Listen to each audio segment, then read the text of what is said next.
নমস্কার আমার সমস্ত এজেন্ট বন্ধুরা। আজকে আমি একটা নতুন বিষয় নিয়ে আলোচনা করতে চলেছি, যেটা হচ্ছে আমার আপনার সবার প্রিয় একটা পলিসি ফ্যামিলি হেলথ অপটিমা নিয়ে। আপনারা জানেন গত 20 মে থেকে এই পলিসিটা প্রিমিয়াম বেড়েছে। হয়তো আপনারা ভাববেন যে এই সময় এই পলিসিটা প্রিমিয়াম বাড়ার কারণটা কী। কারণ আপনারা জানেন হয়তো আমরা যা পলিসি সেল করি তার ম্যাক্সিমাম প্রায় 90% পলিসি আসে ফ্যামিলি হেলথ অপটিমা, আর বাকি যে 10%-এর মধ্যে অন্য পলিসি থাকে। এবং এই ফ্যামিলি পলিসিতে আপনি জানেন যেখানে আমাদের কোম্পানি বলেছে যাদের পুরনো ফ্যামিলি হেলথ অপটিমা পলিসি আছে এবং তারা যদি কোভিড আক্রান্ত হয় সেখানে ওনারা ক্লেম পাবেন। এবং আজকের ডেটে যদি দেখা যায় যে ম্যাক্সিমাম ক্লেম যদি কোনোটা হয়েছে that is family health Optima পলিসিতে। তাই এই কোম্পানি যেহেতু একটা ক্লেমের প্রচণ্ড চাপ, আপনারাও জানেন যে প্রচুর ক্লেম হচ্ছে এবং ক্লেম অ্যামাউন্টটাও প্রায় 5 লাখ 10 লাখ 15 লাখ 20 লাখ ছাড়িয়ে গেছে এক একটা হসপিটালে। তো সেখানে কোম্পানিকে যদি সার্ভাইভ করতে হয় এই অবস্থায়, তো প্রিমিয়াম বাড়ানো ছাড়া কোনো অপশন ছিল না। এবং সেটা কিন্তু বাড়া বা কমার ব্যাপারটা এটা কিন্তু কোম্পানি নিজস্ব ডিসিশন নিতে পারে না, এটার উপর পুরোটাই কন্ট্রোল করে IRDA, মানে ইন্স্যুরেন্স রেগুলেটরি ডেভেলপমেন্ট অথরিটি। তো সেই জন্য এই পলিসির প্রিমিয়াম 20 মে থেকে বেড়েছে। এবং আমরা যদি এখন নতুন কোনো প্রিমিয়াম করি সেটা হচ্ছে নতুন প্রিমিয়াম হিসাবে গণ্য হবে পলিসি যদি করি। আর রিনিউয়াল যাদের আছে তাদের এখন বাড়ছে না, সেটা বাড়বে 16 আগস্ট থেকে 2021, ঠিক আছে। তাহলে এই প্রিমিয়াম বাড়ার পর কোম্পানি কি করেছে, এর মধ্যে একটা নতুন জিনিস অ্যাডিশন করেছে। সমস্ত একই আছে, কিছু জিনিস একটা যে পয়েন্ট একটু চেঞ্জ হয়েছে। এর মধ্যে এবার থেকে আমরা আমাদের মা বাবা এবং শ্বশুর শাশুড়ি এই 4 জনকে এই পলিসির মধ্যে আমরা ইনক্লুড করতে পারি, মানে যুক্ত করতে পারি। আপনারা হয়তো অনেকে ভাববেন যদি মা বাবার বয়স যেহেতু সবাই 60 62 65 মধ্যেই হয়, তাহলে কি প্রিমিয়ামটা কি বাবা মায়ের এইজ অনুসারে হবে? না, প্রিমিয়ামটা হবে অ্যাকর্ডিং টু হাজব্যান্ড বা ওয়াইফ, যার এইজ বেশি সেই অনুযায়ী প্রিমিয়াম হবে। সেক্ষেত্রে যদি বাবা বা মা বা শ্বশুর শাশুড়ি যদি অ্যাড করতে চায় তাদের জন্য একটা আলাদা প্রিমিয়াম আছে, সেই প্রিমিয়ামটা ওনাকে অ্যাড করতে হবে, তারপরে পুরো পলিসিটা হবে, ঠিক আছে। মানে তাহলে হাজব্যান্ড ওয়াইফ 3 বাচ্চা তো আগে হতোই, এর সঙ্গে মা বাবা প্লাস শ্বশুর শাশুড়ি মানে 4 জন, আর এইদিকে 7 আর হাজব্যান্ড ওয়াইফ নিয়ে প্রায় 9 জন এই পলিসিটাতে ঢুকতে পারে। তো এই একটা সংক্ষেপে আমি ফ্যামিলি হেলথ অপটিমাটা আলোচনা করছি, কারণ আপনারা জানেন এই পলিসিটা সবথেকে বেশি জনপ্রিয় পলিসি। তো আমার মনে হচ্ছে এইটা একটা একমাত্র মাধ্যম যেখানে হয়তো এই পলিসিটার সম্বন্ধে আমরা আলোচনা করলে আপনাদেরও অনেকটা সুবিধা হবে।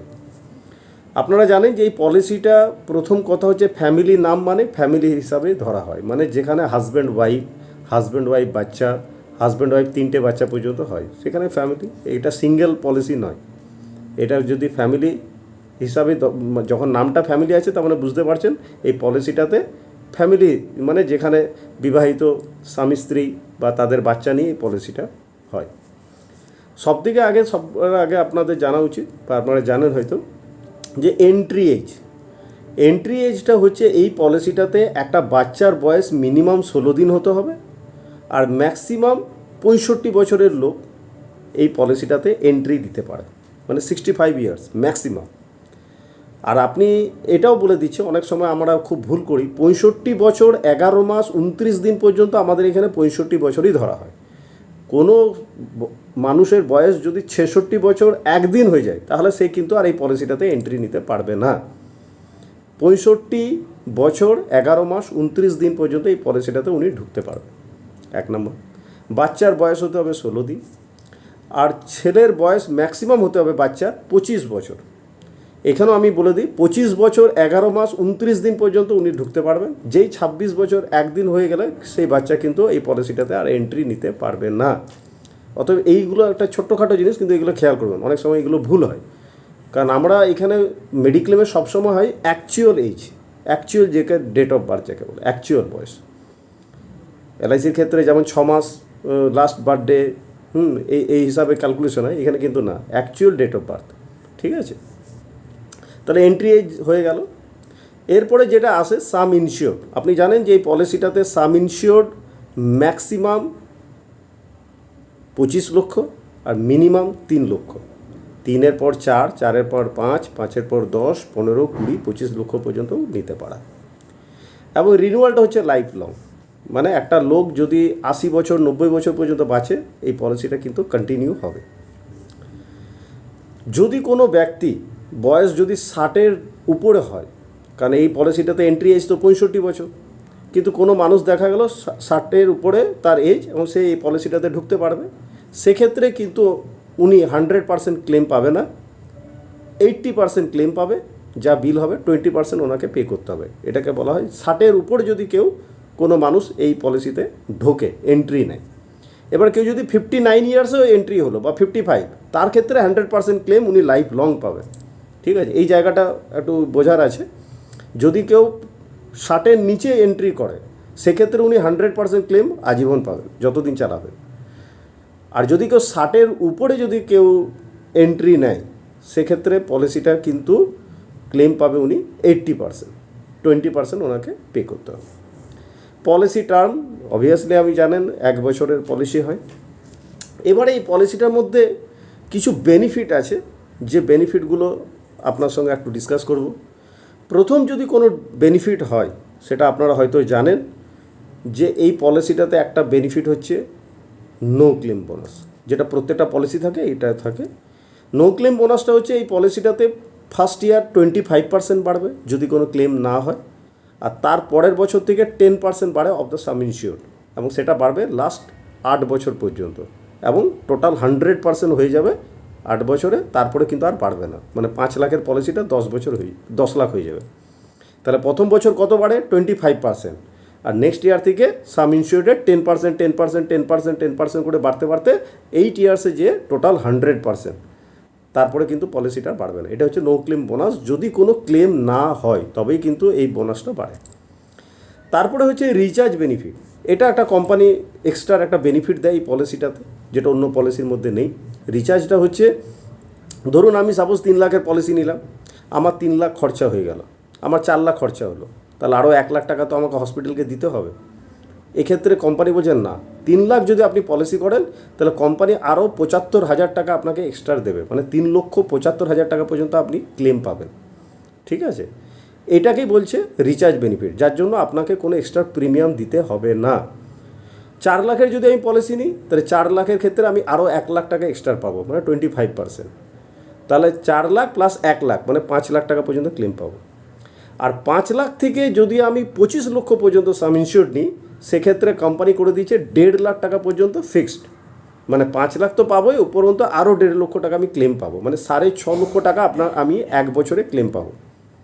যদি 10 লাখের ক্লেম নিই পলিসি নিই তাহলে 10 লাখ প্লাস 1.5 লাখ মানে 11.5 লক্ষ টাকা পর্যন্ত আমি 1 বছরে ক্লেম পাবো। এই 1.5 লাখ টাকার জন্য যেটা রিচার্জ বেনিফিট বলছে, এর জন্য কোনো এক্সট্রা প্রিমিয়াম পে করতে হয় না। এটা হচ্ছে রিচার্জ। ঠিক আছে, এটা পলিসি করার প্রথম বছর থেকেই এটা পাওয়া যায়, এক্সট্রা প্রিমিয়ামটা, এক্সট্রা যেটা রিচার্জ বেনিফিটটা। ঠিক আছে, এরপরে যেটা আসে সেটা হচ্ছে মেডিকেল চেক আপ। এই একটা পলিসি যেখানে প্রত্যেক বছর কোম্পানি মেডিকেল চেক আপ দেয়, সেটা আপনি জানেন পলিসির মধ্যে লেখাই থাকে। যদি 3 লাখের পলিসি হয় তাহলে 750 টাকা, কিন্তু যেন ক্লেম না হয় তবে কিন্তু উনি মেডিকেল চেক আপের সুবিধাটা 1 বছর পর পাবেন। 4 লাখের যদি সাম ইনশিওর্ড নেয় তাহলে 1000 টাকা, 5 লাখের ক্ষেত্রে 1,500 টাকা, 10 লাখের ক্ষেত্রে 2,000 টাকা, 15 লাখের ক্ষেত্রে 2,500 টাকা, 20 লাখের ক্ষেত্রে 2,500 টাকা, আর 25 লাখের ক্ষেত্রে 3,000 টাকা। এইরকম করে করা আছে এবং এটা প্রত্যেক বছর পাওয়া যায় যদি ক্লেম না হয়। ঠিক আছে, এটাকে বলা হয় health check up, according to some insured হিসাবে পাওয়া যায়। ঠিক আছে, এটা প্রত্যেক বছর পাওয়া। এই পলিসিটাতে আরেকটা সুবিধা হচ্ছে রেস্টোরেশন বেনিফিট। এটা একটা ভালো ইউনিক বেনিফিট আছে, কিন্তু এই রেস্টোরেশনটা বুঝতে হবে, অনেকে আপনারা হয়তো ভুল করেন। রেস্টোরেশনটা হচ্ছে, ধরুন আমি সাপোজ 3 লক্ষ টাকার পলিসি নিয়েছি, আমার পলিসির যে কন্ট্র্যাক্টটা হয় 1 বছর, যে কোনো মেডিক্লেম কোম্পানিতে পলিসির যে কন্ট্র্যাক্ট হয় অনলি 1 ইয়ার্স, মানে 12 মাসের কন্ট্র্যাক্ট। দেখা গেল আমার 6 মাসের মধ্যে 3 লক্ষ টাকা শেষ হয়ে গেল, হতেই পারে একটা বড় কোনো রোগ হলো, আমার 3 লাখ টাকা যা সাম ইনশিওর্ড ছিল পুরো শেষ হয়ে গেল। ঠিক আছে, সাপোজ 3 লাখ আর এইদিকে আমি 75,000 টাকা রিচার্জ পাবো। সাপোজ 4 লাখ টাকা বিল হলো, 3 লাখ আর এইদিকে 75,000 রিচার্জ বেনিফিট কোম্পানি দিয়ে দিল, বাকি 25,000 টাকা আমি হসপিটালকে পে করে বাড়ি চলে এলাম। এবার আমার তো পুরো খালি হয়ে গেল, সাম ইনস্যুরেন্সও শেষ, রিচার্জও শেষ। এবারে দেখা গেল পলিসিটা শেষ হতে আরও 6 মাস বাকি আছে।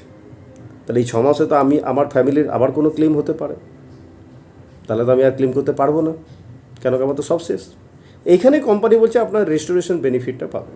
রেস্টোরেশনটা হচ্ছে যখনই পুরো সাম ইনস্যুরেন্সটা শেষ হয়ে যাবে, সাম ইনস্যুরেন্সের 3 টাইমস, যদি 3 লাখ নিই তাহলে 3 লাখের 3 টাইমস মানে 3 লাখ 3 লাখ 3 লাখ মানে টোটাল 9 লাখ আবার আপনার ওই 6 মাসের জন্য চলে আসবে।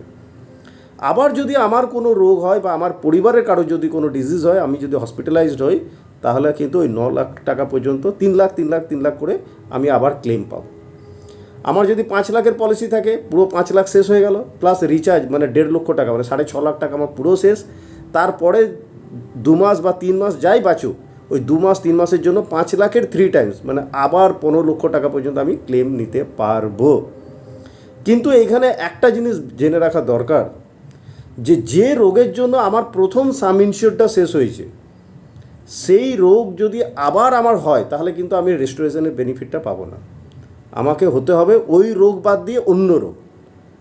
সাপোজ আমার হার্টের প্রবলেম হয়েছে, আমার 3 লক্ষ টাকার পলিসি ছিল, কোম্পানি দিয়ে দিয়েছে, আমার কাছে আবার রেস্টোরেশন 3 টাইমস মানে 9 লক্ষ টাকা চলে এসছে।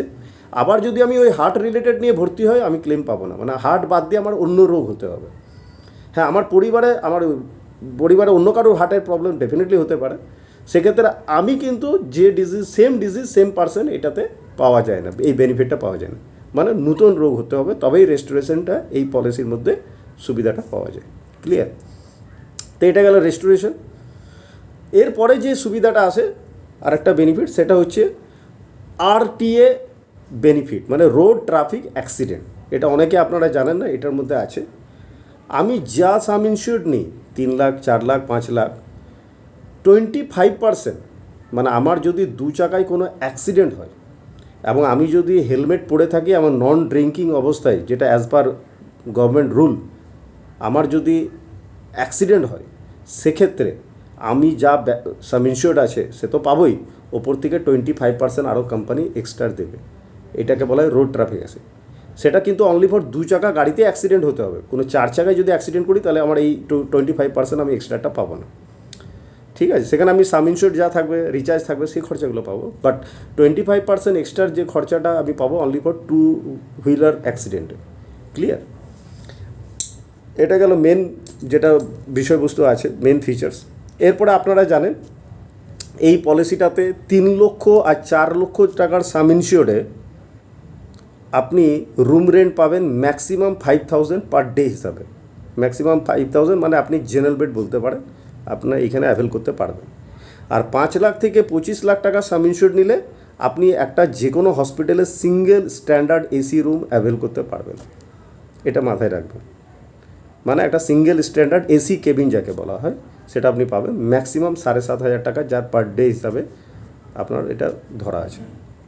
তাছাড়া আপনি এখানে সমস্ত আইসিইউ খরচা বলুন অ্যাকচুয়াল, ডায়াগনোসিসের খরচা অ্যাকচুয়াল, ডক্টর খরচা অ্যাকচুয়াল, ওষুধের খরচা অ্যাকচুয়াল, ব্লাডের খরচা অ্যাকচুয়াল, সমস্ত কিছু এখানে অ্যাকচুয়াল আছে। ঠিক আছে? আর কি আছে? Pre and post hospitalisation. এই পলিসিটাতে হসপিটালে ভর্তি হওয়ার আগে যে খরচাগুলো আমরা করি, এখানে ওখানে ডাক্তার দেখানো, ওষুধ খরচা, সেটাও পাওয়া যায়। তো ম্যাক্সিমাম 60 ডেজ আগেকার আপনি পাবেন, সেটাও কিন্তু অ্যাকচুয়াল, যা বিল হবে সেটাই পাবেন। আর হসপিটাল থেকে ছাড়া পাওয়ার 90 দিন মানে 3 মাস পর্যন্ত আপনি খরচা পাবেন, সেটাও অ্যাকচুয়াল, যেটাকে বলা হয় পোস্ট হসপিটালাইজেশন। ঠিক আছে? আর অ্যাম্বুলেন্স খরচা একটা সামান্য দেয় নমিনাল, সেটা হচ্ছে 1,500 টাকা, এর বেশি আপনার অ্যাম্বুলেন্স খরচা দেয় না। ঠিক আছে? এরপর যেটা আছে একটা এই পলিসির মধ্যে ডে কেয়ার বলে একটা অপশান আছে, মানে যে রোগের জন্য বা অ্যাক্সিডেন্টের জন্য হসপিটালে 24 ঘন্টা ভর্তি থাকার দরকার নেই, সেইগুলোকে বলা হয় ডে কেয়ার। মানে আমি সকালে গেলাম, বিকালে ফিরে এলাম, বা 2-3 ঘন্টার মধ্যে একটা অপারেশন করে বেরিয়ে এলাম, সেটাও ক্লেম পাওয়া যায়। এগুলোকে বলা হয় ডে কেয়ার, এবং এটা ক্যাশলেস হয় না, এটা ডেফিনেটলি এটা রিম্বার্সমেন্ট হয়, সেই ক্লেমটা আপনি পাবেন। ঠিক আছে? আর তাছাড়া এই পলিসির মধ্যে আর বিশেষ কিছু সেই রকম যে বেনিফিটগুলো নেই, মেন বেনিফিট হচ্ছে এইগুলোই। তারপরে কিছু আছে, ডোনার এক্সপেন্সেস আছে, এগুলো পাওয়া যায়। শেয়ার্ড অ্যাকোমোডেশন বলে একটা আছে অপশান, সেটাও পাওয়া যায়। তো যাই হোক, মেন যেটা জিনিস আছে সেটা আপনাদেরকে আমি বললাম। আর এই পলিসিটাতে সবসময় মনে করবেন, পলিসি করার 24 ঘন্টার পর থেকে আপনি অ্যাক্সিডেন্টাল ক্লেম পাবেন, যেটা রোড অ্যাক্সিডেন্ট বলা হয়। Any kind of accident claim 24 ঘন্টার পর থেকে। কোনো ডিজিজ যদি হয়, রোগ, এবং সাবজেক্ট টু নিউ ডিজিজ, মানে যে রোগটা পলিসি নেবার পর থেকে হবে, সেই রোগটা আপনি পাবেন এই পলিসির ক্ষেত্রে 30 দিন পর থেকে। এবং সেটা কোভিড হোক, কি টাইফয়েড হোক, ম্যালেরিয়া হোক, ডেঙ্গু হোক, কোনো ভাইরাল ফিভার হোক, অ্যাপেন্ডিক্স হোক, এগুলো কিন্তু সব 30 দিন পর। আর কিছু কিছু স্পেসিফিক ডিজিজ আছে যেটা আপনি জানেন, যেটা 2 বছর মানে 24 মাস পর পাওয়া যায়। যেমন hydrocele, hernia, piles, gallbladder stone, renal stone, cataract, মেয়েদের hysterectomy, joint knee replacement, hip replacement, tumour and cyst, এগুলো আপনি পাবেন বাট 2 বছর পর। আর সবথেকে যেটা ইম্পর্ট্যান্ট প্রশ্ন, যদি কোনো ব্যক্তি পুরনো কোনো রোগ থাকে, হয়তো পলিসি নেবার সময় আপনাকে বলছে যে আমার সুগার আছে, বা আমি প্রেশারের ওষুধ খাই, বা আমার কোনো অপারেশন আগেই হয়েছে, আপনি জানেন পলিসি নেবার পূর্বে যদি কোনো রোগ থাকে সেটা কিন্তু পলিসি করার সময় ডিক্লেয়ার করতে হয়। এবং কোম্পানি কি করে, সেই রোগটি পাওয়া যায় 4 বছর পর, মানে 48 মাস পর। এই পলিসির ক্ষেত্রে 48 মান্থ, খুব ইম্পর্ট্যান্ট একটা ক্লজ। এটা কিন্তু আপনারা অবশ্যই কাস্টমারের কাছ থেকে জানবেন। যদি কোনো ওষুধ খায়, বা কোনো ডাক্তারের তত্ত্বাবধানে আসে, বা কোনো অপারেশন হয়তো আগেই হয়ে গেছে, আপনারা সেই ডিটেলসটা নেবেন এবং পলিসি করার সময় ওটাকে উল্লেখ করতে হবে। এবং কোম্পানি যদি দেখে পলিসিটা ইস্যু হওয়ার পর কিন্তু ওই রোগ, যে রোগটা উনি ডিক্লেয়ার করেছেন, সেই রোগটা উনি 4 বছর ক্লেম পাবে না, 48 মাস। বাকি রোগগুলোর উনি ক্লেম পাবে অ্যাজ ইট ইজ, যেমন 30 দিন পর, যেটা 2 বছর পর সেটা পাবে। কিন্তু যে রোগটা উনি উল্লেখ করেছেন যে আমার এই রোগটা আছে বা ছিল, সেই রোগটি উনি 4 বছর ক্লেম পাবে না। তো এই জিনিসটা একদম মাথায় নিয়ে রাখবেন। খুব ভালো একটা পলিসি, খুব ভালো একটা, মানে কোম্পানির জন্মলগ্ন থেকে এই পলিসিটা আছে। সবথেকে বেশি সেল হয় আমাদের এই ফ্যামিলি হেলথ অপটিমা।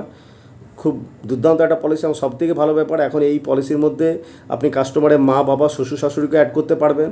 এবং সেক্ষেত্রেও আপনাকে একটা বলে দিচ্ছি, প্রিমিয়ামটা সবসময় হবে ছেলে বা বৌমার এজ অনুসারে। সেখানে যদি বাবার বয়স যদি 60 বছর হয় কি 50 বছর হয়, তার জন্য একটা আলাদা স্ল্যাব করা আছে। সেই স্ল্যাব অনুযায়ী ওনাদের প্রিমিয়ামটা হবে 3 লাখ হোক বা 5 লাখ হোক, যেটা ছেলের নেবে সেই সাম ইনস্যুরেন্সও ওনাদেরকে হবে। ছেলে যদি 5 লক্ষ টাকা নেয়, তাহলে বাবাও সেই 5 লক্ষ সাম ইনস্যুরেন্সের মধ্যেই পড়ছে। ঠিক আছে, তাহলে ছেলের প্রিমিয়ামটা প্লাস মা বাবার প্রিমিয়ামটা বা শ্বশুর শাশুড়ি যেটাই যিনি অ্যাড করো, সেই প্রিমিয়ামটা অ্যাড করে টোটাল প্রিমিয়ামটা হবে। দেখা গেল আমি আমার ফ্যামিলির জন্য 5 লাখ টাকার পলিসি নিয়েছি, তার প্রিমিয়াম হচ্ছে সাপোজ 15,000 টাকা। আর আমার বাবার বয়স হচ্ছে সাপোজ 60-এর নিচে, সেখানে ওই 5 লাখের বাবার জন্য আসছে হয়তো আরও 9,000 টাকা। তাহলে 15 প্লাস 9,000 মানে 24,000 টাকা প্রিমিয়াম হয়ে যাবে আমাদের টোটাল। ঠিক আছে, এবং ওই 5 লাখ টাকার ভেতরেই কিন্তু মা, বাবা, ছেলে, বৌমা সবাই কিন্তু কভার্ড। ঠিক আছে, তো আজকে আমি এখানে শেষ করছি। আশা করি একটু মন দিয়ে এই জিনিসটা দেখে নিন বা শুনে নিন, আমার মনে হয় খুব একটা অসুবিধা হবে না। ঠিক আছে, আর আরেকটা বলে দিই লাস্টে, তা আপনারা জানেন এই পলিসি করতে গেলে কি কি লাগে। সবার 1 কপি করে ফটো, প্যান কার্ডের জেরক্স, বা আদার্স যারা আছে তাদের ডেট অফ বার্থের জেরক্স। ঠিক আছে, চেক বা ক্যাশ, অনলাইন, যেভাবেই হোক আপনারা এই পলিসিটা করতে পারবেন। আর কোনো রোগ যদি ডিক্লেয়ার করছে, সেই রোগের প্রেসক্রিপশন বা কোনো মেডিসিন যদি চলছে, সেই ওষুধের নাম, এগুলো। আর যদি কোনো অপারেশন হয়েছে, তার ডিসচার্জ সার্টিফিকেট হসপিটালে, সেটা কিন্তু এখানে প্রডিউস করতে হবে। ঠিক আছে, নমস্কার। আশা করি আপনাদের একটু ভালো লাগবে। প্লিজ একটু মন দিয়ে এই পলিসিটা একটু শুনবেন। Thank you.